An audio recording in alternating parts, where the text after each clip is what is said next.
తక్కువ financial implication ఉన్నటువంటి ఈ చివరి రెండు కూడా ఇచ్చేదానికి అవకాశం ఉంది. దాన్ని కూడా పోస్ట్ పోన్ చేస్తా ఉన్నారు.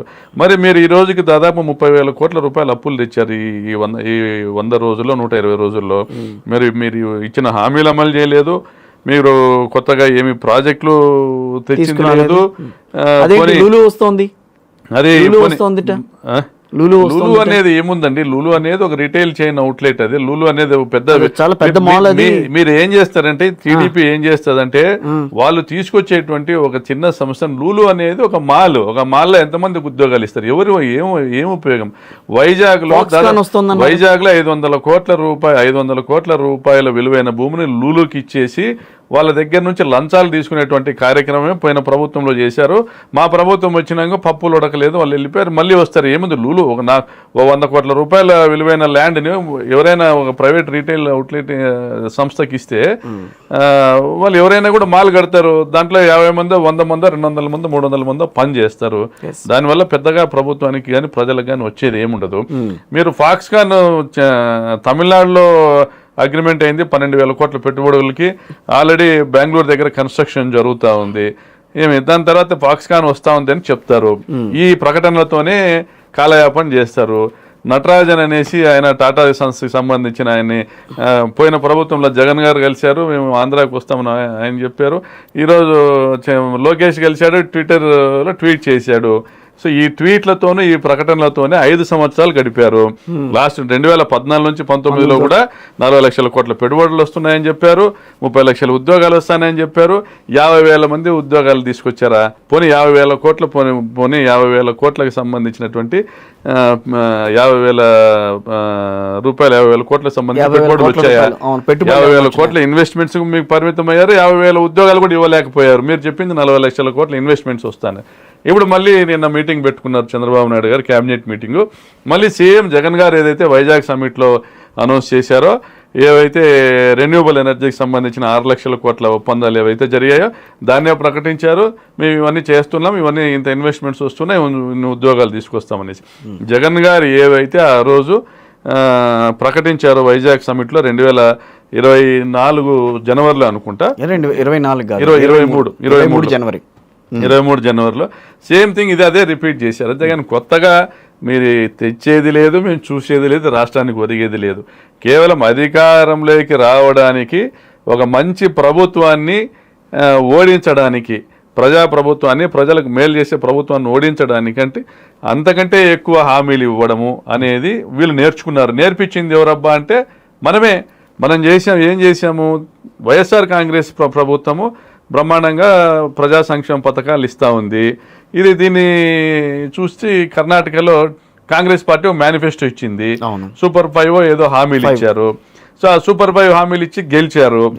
సో దాని తర్వాత వచ్చిన తర్వాత నెక్స్ట్ పార్లమెంట్ ఎలక్షన్లో బీజేపీకి మళ్ళీ సానుభూతి పెరిగింది. అదేవిధంగా తెలంగాణలో ఇలాగే కర్ణాటకలో ఏ రకంగా హామీ ఇచ్చారో అదేవిధంగా తెలంగాణలో హామీలు ఇచ్చారు, గెలిచారు. అంటే ఇక్కడ జగన్ గారు అమలు చేస్తున్నటువంటి పథకాలు కాంగ్రెస్ పార్టీ తెలంగాణలో కూడా కర్ణాటకలో కూడా అమలు చేస్తామని చెప్తున్న కారణంగానే ప్రజలు ఇక్కడ ఈ ప్రభుత్వం వైసీపీ ప్రభుత్వం ఇస్తున్నప్పుడు కాంగ్రెస్ ఎందుకు ఇవ్వలేదని నమ్మి ఓట్లేశారు. కానీ ఆ 2 చోట్ల కూడా కాంగ్రెస్ పార్టీ దాదాపుగా ఫెయిల్యూరు అంచులలోనే ఉంది. ఈ పథకాలన్నీ అమలు చేసేటువంటి పరిస్థితి తెలంగాణలో, కర్ణాటకలోనా, రెండింటిలో కూడా. సో 100%గా ఏదైనా కానీ చెప్పిన మాట మీద నిలబడాలి, కట్టుబడాలి, దాన్ని అమలు చేయాలనేటువంటి ప్రయత్నం చేసింది జగన్ గారు మాత్రం. ఒకటండి, రీటెండరింగ్కి వెళ్ళాలా ఎక్కడ వాళ్ళు? దేనికండి? దేనికి కూడా రీటెండరింగ్ అన్న విషయం మాట్లాడలే ఎక్కడ. రీటెండరింగ్ అంటే ఇప్పుడు ఒక పోలవరం సంబంధించింది, పోలవరంలో రీటెండరింగ్, మళ్ళీ టెండర్లు వేయటం, మళ్ళీ మేము ఇదివరకు వేసిన టెండర్లు కాదు, మేము కొత్తగా టెండర్లు వేయిస్తామని చెప్పి జగన్ ప్రభుత్వంలో చెప్పారు. అలాంటి వాటిలోకి వాళ్ళు వెళ్ళాలా? ఆ తర్వాత మళ్ళీ రివర్స్ టెండరింగ్ క్యాన్సిల్ చేశారు. అది కరెక్టే. ఇప్పుడు మీరు అంటున్నారు కదా అవే కంటిన్యూ చేస్తున్నారని. మరి అప్పుడు అదే కంటిన్యూ చేస్తుంటే కనుక మళ్ళీ ఇంకోసారి అధికారం వచ్చి ఉండేది కదా. ఏవి కంటిన్యూ చేస్తే చంద్రబాబు నాయుడు గారు ఆ రోజున 2014 నుంచి 19 వరకు చేసిన పథకాలు అమలు చేస్తుంటే కనుక కొంత వాటిని కొంచెం మెరుగుపరిచి మీరు అమలు చేస్తుంటే జన్మభూమి కమిటీలు తీసుకొచ్చారు ఆయన. మీరు వాళ్ళ ప్రజల్ని మోసం చేశారు, దోచుకున్నారు, దాచుకున్నారు. వాళ్ళు చేసిన దోపిడీ దొంగతనాలు మమ్మల్ని చేయమంటారా? చేయమని అడగట్లా. మరి ఇప్పుడు మీరు ఏం చేయలేదని అన్నప్పుడు రివర్స్ టెండరింగ్ ద్వారా ఎందుకు మేము ఎక్కడ పొరపాటు చేయలేదు కాబట్టి 4 నెలల్లోనే రీకన్సిలేషన్ జరుగుతా ఉంది. ప్రజలు ఈ రోజు ఆత్మ విమర్శ చేసుకుంటా ఉన్నారు. పొరపాటు చేశాము, మాకు అన్నం పెడుతున్నటువంటి ఒక చేతిని మేమే నరుక్కున్నాము అనేటువంటి ఒక ఆలోచనలే ప్రజల్లో వచ్చారు. మీరు గమనిస్తే టైమ్స్ ఆఫ్ ఇండియా కావచ్చు, కేకే కావచ్చు, వాళ్ళ సర్వేలో 12% అధికార పార్టీకి 12% ప్రజాదరణ పడిపోయింది తొలి 100 రోజుల్లోనే. ఎందుకంటే మనము ఒక ప్రభుత్వం పైన దుష్ప్రచారం చేయడం చాలా సులభం. మేము చేసినా లేకపోతే గత ప్రభుత్వంలో వాళ్ళు చేసినా కానీ, ఎందుకంటే ప్రభుత్వానికి అన్ని బాధ్యతలు ఉంటాయి. ఆదాయము రాబడి చూసుకోవాలా, వ్యయము చూసుకోవాలా. మనం దాంట్లో మనం ప్రభుత్వానికి సంబంధించిన ఉద్యోగుల జీతభత్యాల గురించి ఆలోచన చేయాలా. డెవలప్మెంట్ యాక్టివిటీస్ సంబంధించినటువంటి ఒక వ్యయం ఎంత ఉంటుందో, ఎక్స్పెండిచర్ ఎంత ఉంటుందో దాని గురించి కూడా మనం ఫండ్స్ రిసోర్సెస్ కలెక్ట్ చేసుకోవాలా. అదేవిధంగా మనం హామీ ఇచ్చిన సంక్షేమ పథకాలు, ఈ మూడింటిని బ్యాలెన్స్ చేసుకుంటూ జగన్ గారు వెళ్ళారు. ప్రతి బడ్జెట్లో కూడా ఆయన బడ్జెట్ ప్రవేశపెట్టి ప్రతి సంవత్సరం కూడా ఈ పథకాల వెల్ఫేర్ స్కీమ్స్కి ఇంత, వ్యవసాయానికి ఇంత, వైద్యానికి ఇంత, విద్యకి ఇంత, అభివృద్ధి కార్యక్రమాలకి ఇంత, ఉద్యోగుల జీతభత్యాలకి ఇంత, ఇవన్నీ కూడా రాష్ట్రం నుంచి వచ్చే వాటా ఇంత, కేంద్రం నుంచి వచ్చే వాటా నుంచి ఇంత అనేసి ప్రతి సంవత్సరం కూడా బడ్జెట్ ప్రవేశపెట్టారు. చేసిన ప్రకారం అమలు చేశారు. మరి ఈ రోజు దురదృష్టవశాత్తు మన రాష్ట్రంలో చంద్రబాబు నాయుడు గారు 104 నెలలు అయింది ఆయన ముఖ్యమంత్రి, బడ్జెట్ పూర్తి స్థాయి బడ్జెట్ ప్రవేశపెట్టేటువంటి పరిస్థితి కూడా లేదు. మరి ఏంటి ఇంత దారుణం? దేశంలో ఎక్కడైనా ఏ రాష్ట్రంలో అయినా ఉందా అంటే ధైర్యం లేదు ఆయనకి. బడ్జెట్ ప్రవేశపెడితే ఏ పథకాలకి ఎంత పెడుతున్నాను అనేసి దాంట్లో తెలియజెప్పాల్సి వస్తే ప్రజలకు దొరికిపోతాడు ఆయన. అరే బాబు, నువ్వు హామీలు ఇచ్చావు, బడ్జెట్లో ఎక్కడ పెట్టట్లేదే.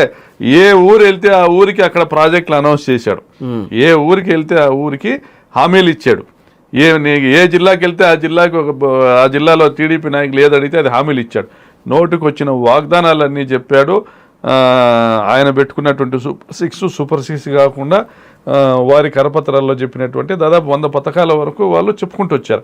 కనీసం సూపర్ 6 మీద అయినా నిలబడాయా అని ఈరోజు ప్రజలు కోరుతూ ఉన్నారు. నువ్వు ఇచ్చిన 100 హామీలు ఎలాగో చేయవు. జగన్ ఏదో అన్నం పెట్టాడు, నువ్వు బిర్యానీ పెడతానంటున్నావు, అదన్నా చేయని అడుగుతున్నారు ప్రజలు. కానీ అది చేయట్లేదు. పైగా ఆయన కాన్సన్ట్రేషన్ గమనిస్తే మందు ఈరోజు లిక్కర్